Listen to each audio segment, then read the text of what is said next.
John Marston has come to a realization. Cowboy boots aren't protection, they are feet prisons. The human foot was designed to grip the earth, to feel the vibrations of the soil. John calls it grounding. He wants to return to his ancestral roots and absorb the energy of the map. There's just one problem with John's wellness journey. The earth in 1907 isn't just soil. It's a mixture of industrial waste, tuberculosis spit, and rusty nails. So can John achieve spiritual enlightenment, or will he just get an infection and lose a foot? Let's find out. John will be testing this new lifestyle in about every possible scenario in place, starting with his day-to-day work on the ranch. The logic is simple. If he can't pass this test at home, his feet definitely won't survive in the open world.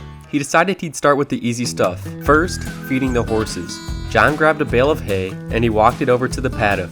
At this stage, the grounding theory seemed to be working. The dirt here was packed down and dry. To John, this felt like a massage. He felt lighter and he felt connected to the world. But before the next chore, he ran into Abigail. This was his first real test. He tried to explain the science, telling her that the boots block the natural flow of electrons. She didn't buy it. She looked at his feet and realized her husband wasn't just a retired outlaw anymore. He was becoming a wellness influencer. He walked away as she was likely reconsidering her marriage with him. He shook off the judgment and headed to the water pump to fill up the buckets. Honestly, this was the highlight of his routine for today. The cold water splashing over his dusty feet didn't hurt. It felt amazing. It was refreshing. For a second, he really thought he was onto something with this lifestyle. Once again, as he walked, he felt the ground on his feet and he felt connected. So far, this was the lifestyle he really wanted to embrace. Hopefully that wouldn't change. But then, of course, the dread set in. The fun part was over. It was time for the job he had been avoiding, the stables. John stepped into the barn, and reality hit him hard. He wasn't walking on nice packed dirt anymore. He was walking on a mixture of wet straw and fresh manure. This wasn't just gross, it was dangerous. His feet were basically open sponges right now, and he was stepping directly into a breeding ground for an infection. He grabbed the pitchfork and moved to the first stall. This was the worst part. He could feel it squishing between his toes. It was warm, sticky, and completely unavoidable. He tried to work fast, but there was no escaping it. He moved from stall to stall, collecting a new layer of filth with every step. The wellness feeling was gone.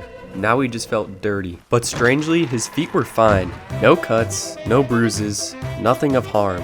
He realized he had passed the daily test. John felt invincible. He decided he didn't need baby steps. If he could handle the ranch, he could handle the world and the wild. That meant he was out. His first stop, the snowy mountains. He pointed his horse north and rode until the green grass turned into white snow. It was time for the extreme weather test. He hopped off his horse and immediately sank into the knee-deep snow. At first, the cold felt invigorating. John told himself this was like a giant ice bath. He convinced himself that the stinging sensation was just his circulation waking up. He walked through the snow until he hit the frozen lake.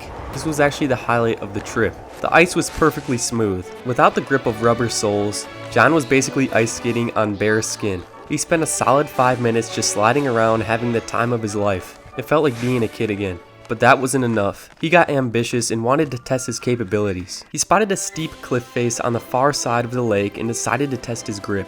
He began his short ascent. He realized immediately that this was a mistake. To climb a snowy mountain, you need hard edges to dig into the ground. John didn't have edges. He had toes. He tried to scramble up, but every time he got a few feet high, slip. Down he went. He tried again.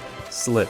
Tumble. He threw himself up over and over, but gravity was never on his side. At this point, he was just bruising his shins and freezing his feet off. After the fifth tumble, the ice bath delusion broke. His feet weren't energized anymore. They were just numb. And in this temperature, numbness is the first step toward losing a toe. He cut his losses, ran back across the ice, and scrambled onto his horse to find some heat. The mountains had won. That wasn't going to stop him though, because his next stop was the complete opposite. He would be heading to the swamp. He turned his horse south and rode until the air got thick. He arrived in La Gras and immediately noticed the difference. Everything here was wet. As soon as he hopped off his horse, his feet made a wet slap against the ground. This place barely even qualifies as land with the swamp surrounding it. He started walking down the main road, if you can even call it that. The roads here aren't paved or packed down. They are just wooden beams floating in the muck. You have to balance on the timber to keep dry because the gaps in between are filled with deep, sticky mud. He was navigating the beams pretty well until he looked down and froze. He had almost planted his bare foot right into a pile of manure sitting on the planks. That was a close call. He decided to go off the road, which turned out to be even messier. He stepped into the body of water and immediately sank. The shoreline wasn't solid. It was soft and squishy. The water looked gross, not clean like the mountains were. He got bold and kept walking, but the mud just got deeper. First it was at his ankles, then his shins, and eventually he was wading almost waist deep in the mud and water. He finally dragged himself out and stepped onto some soft, wet grass. He looked down. His feet were completely covered in mud, but since he was already wet, he decided to embrace the LeGras lifestyle. He would try some barefoot fishing. He waded back into the shallows and casted a line. He had no luck at first, but he kept at it. Eventually he hooked a fish.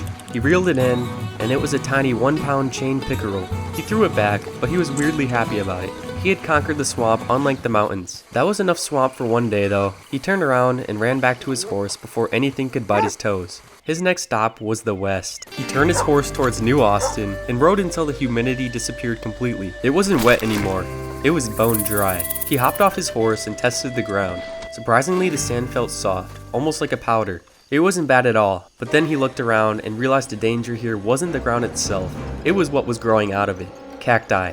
Thousands of them. He started walking, and it became a game of focus. He had to weave between the prickly pears and the collas. He looked down.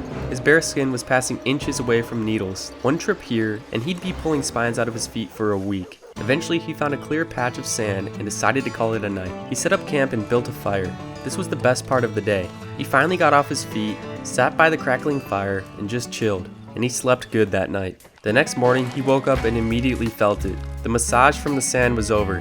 His feet felt tight and dry from the heat. He looked down. They were absolutely coated in dust. He packed up and started walking again, but he almost stepped on something much worse than a cactus, a rattlesnake. Luckily, this one was dead. He crouched down, his bare toes hovering just inches away from the fangs, and he skinned it. A nice little trophy for the barefoot hunter. He hopped back on his horse and rode into the canyons. The terrain changed here. The cacti were gone, which was a relief, but the soft sand was replaced by loose rock. It was a little sharp, digging into his soles with every step, but the view was incredible. He took a minute to look at the scenery. His feet were stained completely at this point. They were battered by the elements, but he had survived the heat. He hopped on his horse and rode out of the canyon. As he rode, he felt good. He honestly thought the hard part was over. He had conquered the freezing cold, the suffocating mud, and the blistering heat. He had beaten nature. But he was wrong. There was one final test waiting for him. A place where the ground isn't made of dirt, but of filth. A place where a single step doesn't just mean pain, it means a tetanus shot. He was leaving the honest danger of the wilderness to face the true barefoot enemy, civilization. And there is no place more civilized than the bacteria factory known as St. Denis. He rode past the signposts and entered the city limits. Immediately, the civilized world looked disappointing. Sure, the main entrance roads were paved, but they were coated in a layer of wet industrial mud. John took one look at that sludge and immediately diverted to the sidewalk. He wasn't taking any chances yet. He decided to start in the rich district. He walked along the paved sidewalks. There was still trash and debris scattered around, but compared to the swamp, this was manageable. He found a little brick courtyard with benches. It was nice. Then he moved into the main downtown shopping area. This was the peak. He found a park with manicured paths that were actually clean. For a second he thought, hey, maybe city living isn't so bad. The ground was pristine, and he felt safe. But the experiment isn't about safety. It's about limits. So he left the park and headed south into the slums. The pavement disappeared instantly. The road became a river of thick, churned up mud. John took his first steps and squish. He planted his foot directly into a pile of horse manure hidden in the muck. The bacteria count on his heel just skyrocketed. He decided to improvise. To save his feet, he hopped into the back of a passing wagon. A smart move, he thought, until the driver noticed. The guy immediately stopped and kicked John out. He started shooting. John had to fight him. He threw hands, but he also had to plant his bare feet into the filth to get leverage. He knocked the guy out, looted his pockets, and looked down. His feet were now covered in mud and blood. He kept walking deeper into the slums. The mud here was different. It was thick, wet, and oily. He didn't even want to know what was in it. He walked past a group of homeless men lying on the street, and then he noticed the irony. They were looking at him. Even the guys sleeping in the mud were wearing shoes. He tried to ask them what they thought of grounding. They didn't answer. They just looked at him like he was the dumbest man in Lemoyne. Once again, he spotted another man sprawled out on the street. He checked again only to see shoes. John was officially the only person in the entire city dumb enough to do this. He couldn't take the mud anymore. He ducked into the street market to find some pavement. It was paved, but it wasn't clean. There was puddles of mysterious garbage juice everywhere. Rotten food, fish guts, spit. He was walking through who knows what. He had seen enough. The experiment was over. He had one final destination, and he needed it bad. He walked towards the fancy saloon in the center of town. He burst through the doors and stepped onto the floor. Polished wood, pristine rugs. It felt like heaven. He walked up to the bar, not for a drink, but for a service. I need a bath. Now. He climbed into the tub and scrubbed the mud off his body. He looked at his feet. They were clean, and miraculously, they were still attached. John Marston had survived the Barefoot challenge, but let's be honest, he's definitely waking up with a staph infection tomorrow.